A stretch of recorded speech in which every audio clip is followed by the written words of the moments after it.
Hey everyone, I'm Ashleigh Banfield, and this is Drop Dead Serious. Big new developments in the case of the rising pop star and his dead underage girlfriend discovered in the trunk of his Tesla. You have probably seen the headlines about David, real name David Anthony Burke, the soft-spoken chart-topping singer whose abandoned Tesla contained the rotting remains of his underage girlfriend, Celeste Rivas Hernandez, in Los Angeles. Neighbors had complained about the car for days, mostly because of the smell, a brutal smell. At first, they thought it might be a dead animal, but when the police finally had the car towed, the smell followed it all the way to the impound lot. And days later, workers there couldn't ignore it any longer, and they too called the police. This time, when the investigators popped the trunk, they realized what they were smelling wasn't an animal at all. Inside the Tesla was the decomposing body of the pop star's underage girlfriend. Very, very underage. Celeste had just turned 15. In fact, her birthday was the day before she was found dead in that trunk. And since she'd been dead in that trunk for a long time, she died at 14. I think it's fair to say. She hooked up with David, spelled with the number 4, years before even that, possibly when she was only 12. Ugh. David has never been charged, and he has never been named a suspect in any crime, right? Likely because investigators can't tell how or even when Celeste actually died. The autopsy was inconclusive, but the all-important toxicology report has yet to be released, presumably because it hasn't yet been finished. But there is reason to believe that it could be finished at any moment. And that report could answer a trunkload of questions. In the meantime, we've got a Build-A-Bear clue. Yeah, you heard me right. I said Build-A-Bear. There was something found inside David's Hollywood Hills mansion. And stay with me on this one because it's quite a story. But first, a quick thank you from both Atlas and me for supporting my channel. And thank you to my sponsor, Morgan & Morgan, because honestly, they really make this happen. Guys, having a good lawyer is super important. And Morgan & Morgan is America's largest personal injury firm with over 1,000 attorneys. They've recovered over $25 billion for more than 500,000 clients. In Florida, one client was awarded $100 million after insurance offered only $1 million. Another client in Pennsylvania got $29 million after a $500,000 offer. And in California, a client got $425 million awarded by the court. Holy cow. So what's your case worth? Find out. You can start a claim with just 8 clicks on your phone. Seriously, 8 clicks. Fight for what you deserve. If you're injured, you can start your claim by going to forthepeople.com/Banfield. That's forthepeople.com/Banfield. Or just click the link below, or you can scan the QR code on your screen. And share the love. Share it with your friends. All right, back to the case and the Build-A-Bear clue. A Build-A-Bear certificate turned up inside David's former mansion. You know, the place where he lived up until a week or so after the LAPD raided it? He moved out shortly after the raid, but clearly he did not take everything with him, like the Build-A-Bear certificate. What's important is what's at the bottom. Take a look closely. You can see the name Esmeralda. Celeste, the dead girl, had a cousin named Esmeralda. There was also a cousin named Esmeralda who launched a GoFundMe for the family after Celeste's death. Are they the same? Dunno. But there's a lot of coincidences in this story. The certificate, the Build-A-Bear certificate, is dated April 21st, 2024. And that matters why? Because it's 16 days after Celeste's family reported her missing for the final time. We know that she ran away from home, ran away at least twice in the months before that. But also on April 21st, David was spotted on TikTok riding a roller coaster at the very same Six Flags park where his girlfriend's cousin built a bear.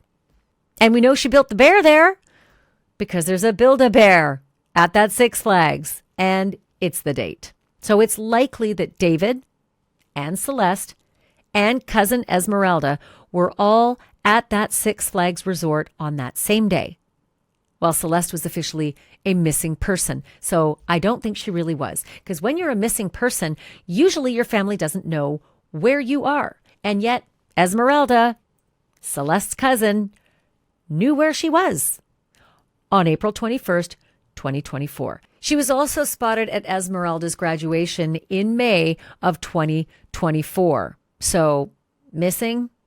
And we've shown you the video of a runaway Celeste arguing with her family's next door neighbors in September of last year. Her family. She's home at her family's backyard yelling at the neighbors. A year before she dies. She's not missing. But they didn't tell the police that. They kept her as a missing person. And now comes a picture from almost a year before that, October 2023. It is Celeste and Esmeralda in Las Vegas, the same day that David was performing there. Celeste would have been just 13 years old at the time.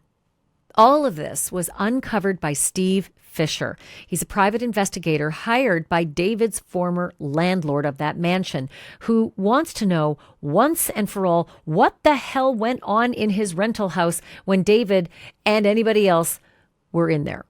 Here's our conversation.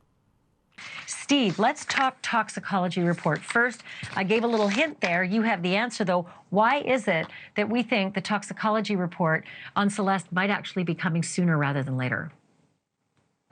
Well, I've been tracking the cases around deaths around the same time as hers and from the weeks before, and those that were in deferred status have been changing over to, having cause and manner.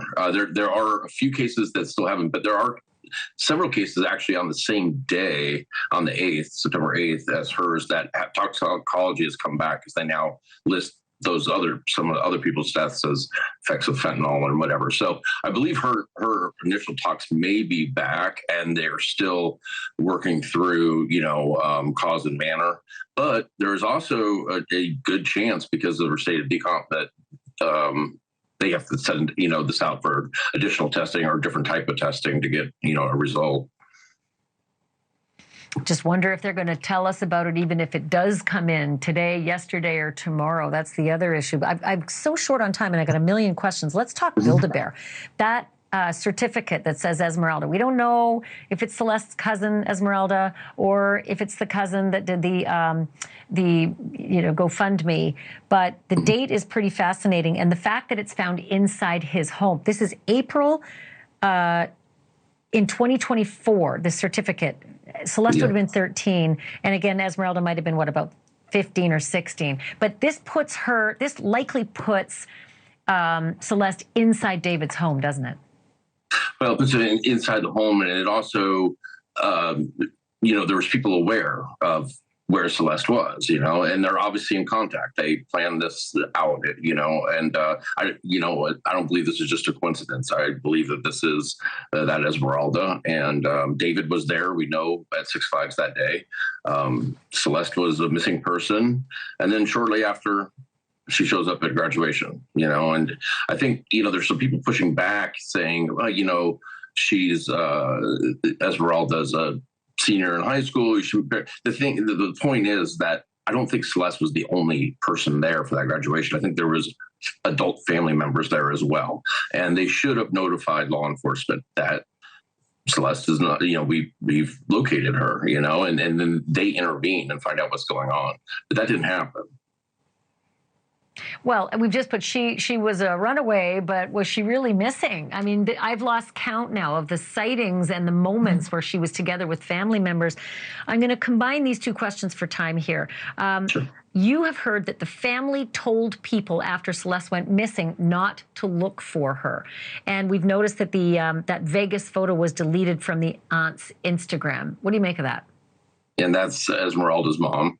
And so I was told by a source very close that on the last time she went missing, the family members were saying, don't look for her. She's staying with other family members near LA.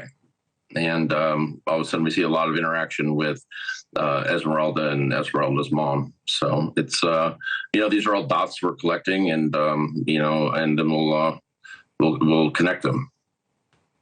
Which makes me wonder, what were they saying if they meant family members, that she's staying with family members? Because if she was staying with David, he was no family member. And I'll remind everybody that she was 14 when she went into that trunk, and 15 when her rotting body was taken out of that trunk. So here we are, still waiting for the arrest of whoever left Celeste in that harrowing state in David's trunk. Still waiting to hear what police think of the singer dating a runaway as young as 13, when he was clearly an adult. And we're still waiting to see if the toxicology reports have come back yet. And if they have, when will they be made public? Or will they be made public at all? We'll be following every update in this case to find out the truth of what happened to Celeste Rivas Hernandez. Make sure to subscribe so that you get every update the moment it breaks. I sometimes drop little shorts, so I want to make sure you don't miss it. I'm Ashleigh Banfield, and remember, the truth isn't just serious, it's drop dead serious.